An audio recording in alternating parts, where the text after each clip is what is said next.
Okay, we have a battle against Cote, and for some reason my webcam is very finicky. It's a little bit annoying, but whatever. I think I've managed to tweak all the shit so that it comes out looking good at the battle, but for some reason it just has entirely different settings for looking at that and then looking at a battle. But whatever, we're against Cote. You can't really see his team. Again, don't know why. My webcam's dumb. But I tweaked my team.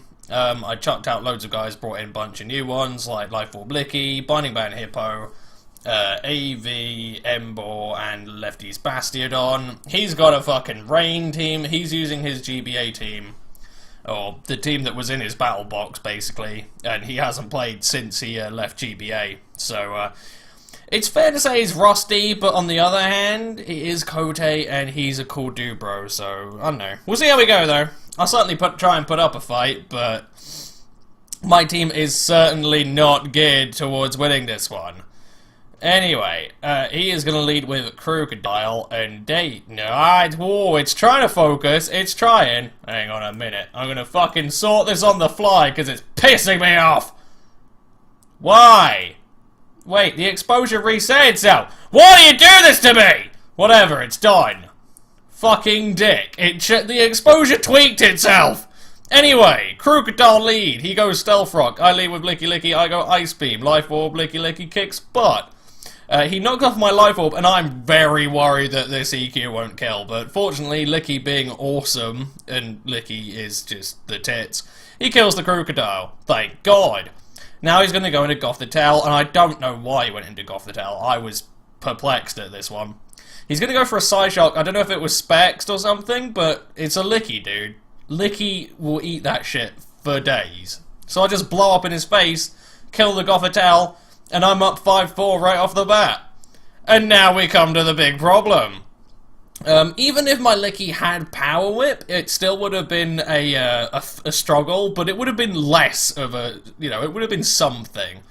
Even just having Explosion around to just detonate and get rid of something would have been handy.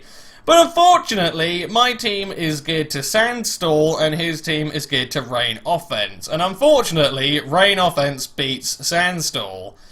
The only thing I could really try and do is Embor it, and I really should have tried to force Embor in more. However, Mega Pert just laughs at Embor, especially my one. So I was kind of stuck on that one. If I had Superpower, then maybe I could have done a bit more.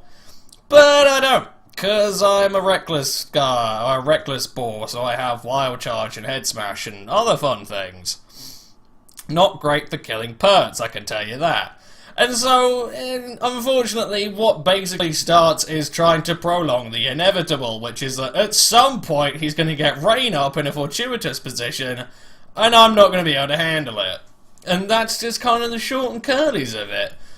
Had he not had Stealth Rocks up on Crocodile first turn, that would have really fucking helped, but he did. So, yeah. Now, he's going to make a few questionable plays here, which I'm sure a few of you will be like, where? And here's the first one. He goes for an Ice Punch.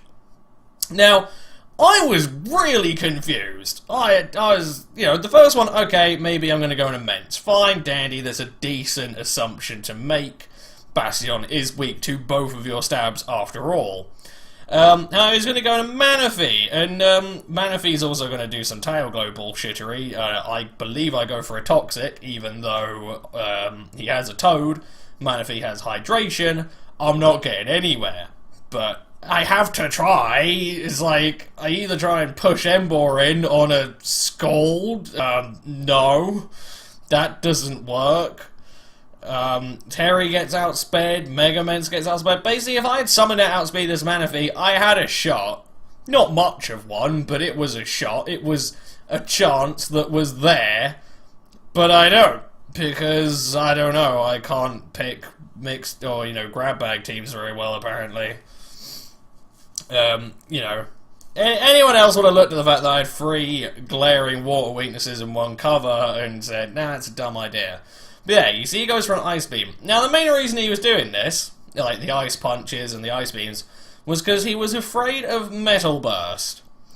Now, you know, he did point out he does watch my videos, and he was like, I've seen your Bastion on it, doesn't have Metal Burst on it, but it's sort of like, it makes sense on paper, you never know, it is me, I'm a mental bastard, I could have brought a random one that I had bred for giggles, but, yeah, either way, it's the choices he made, but Bastion probably should have died at least 5 times in these particular exchanges, but, he can just keep setting up rain and forcing in whatever he wants. Hydration Manaphy fucks my team. Swisswim Perp fucks my team. Swisswim Kabutops fucks my team slightly less, but still fucks it. And that's kind of it. I also hesitated to set up Stealth Rocks for this entire thing, purely on the basis that I kind of just... Stealth Rocks aren't really that pivotal. Manaphy can heal it off with lefties. The only thing it's really hurting is Toad and Kabutops, and it's just like, it's not really worth the turn I have to spend to do that. But, like I say, he can just keep doing this, he can keep playing this game and keep switching in Manaphy, because there's fuck all I can do about it.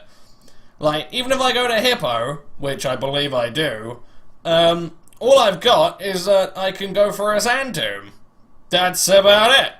That's the extent of what I can accomplish here. The only way I can really do this is to chip damage Manaphy, but I can't really chip damage Manaphy because it has lefties and hydration and yada yada yada. I've said this before. It's a ball ache. And he can just get a tail glow and win, really. And the only one who has a even vague hope of hell of winning this exchange is Bastiodon. Now, one thing I really should have done is not gone Sand Tomb there. I know it's my Sand Tomb Hippowdon, I love him to bits, he's the dogs, but I should have gone Raw. I have Raw for these particular situations where it's really not a good idea to try and Toxic Stall something. And it's not a good idea to try and Toxic Stall this thing. Without any boost, there's a chance. With +3... there's no hope in hell. I don't know why I tried to Sand Tomb. I was trying to quicken it up, I think. But it was a daft idea and no mistake. But I did it. And now I have to go to Bastiodon. And, unfortunately, because he sort of keep peppering me with these ice beams, I'm not going to be able to get back up to full HP. I probably could have protected to try and get a bit more lefties gain. But it's sort of like, I wasn't sure when Sand was going to run out. I never really count the turns. So I just go Raw to make sure he's gone, and he's not there. Otherwise I just lose right there. That's it. It's done. And now Kabutops can come in and waterfall me. And it's like, I ain't got nothing for this.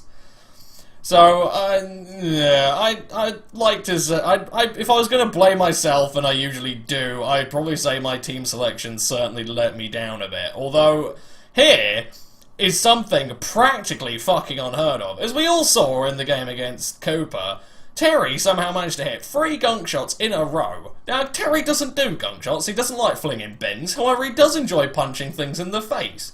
But for some reason, I don't know if Cote used some weird mystical hoodoo magic on Terry, but he misses both of his dynamic punches. Now, that's not Terry. That's not right. But he goes into Toad, gets up his rain, I could have smashed him for a bit there, and then he's going to go into his Burt. I could have really used a confusion here, because it would have meant that I had a hope of getting Mega Mints in. A slight crumb, a dream. But I missed, and I stay in purely on the basis that I kind of figured he might go Waterfall, although I really shouldn't have thought that, because he spent like the last few turns blatantly over-predicting because of how scared he was. Why is he going to overpredict now? Again, he also has dick all to lose at this point. He outspeeds everything on my fucking team. And here is probably my final mistake. I really didn't play this match well at all. After Licky fucking did the business, Licky, you know, just got me at a really good lead. I just ballsed it up. I really should have put more faith in Ment and tried to live the Ice Punch. I am max defense. I am, this, that, and the other, but that was probably my best opportunity to get the Mega and to try and build up some steam, because I get a DD up and suddenly I'm cooking. I don't know if Manaphy, it could be a physically defensive Manaphy, but I don't know if it would tank a +1 double edge. Although Embor somehow manages to dick me by giving me luck. It's one of those very bizarre instances that I believe Xerxes managed to plunder once, whereas a crit kind of makes you lose. Because what I was going for by switching Ments out was to get another Intimidate on the pert so that I could mega up safer, although with Stealth Rocks factoring that in, it might not have mattered, I might have died anyway. Probably would have done. But it was kind of my only opportunity to try and get a safer mega. But unfortunately, Embor got a crit, and it rumbled me. So I just go for the mega, make Mega Ments look all cool and sexy, and then I get blitzed with an Ice Beam. So, yeah, good game, Cote. I don't know, it's been a fucking long time since we last battled, and I scrubbed it up hard. That's what I did. Anyway, I hope you all enjoyed, and like I say, I will battle Cote again to reclaim Terry's lost honour in a mixed tier team. Because fucking Christ, Terry, one of your poorer showings there, lad. One of your poorer showings. Anyway, the next battle is gonna be against Darky, but yeah, I'll upload that one. Anyway, I hope you enjoyed this one, and I'll see you in a bit. Peace. Oh, bollocks. Full start on the piece there. I completely forgot to change. Fuck it. Peace. Bye. Sod you. Ah!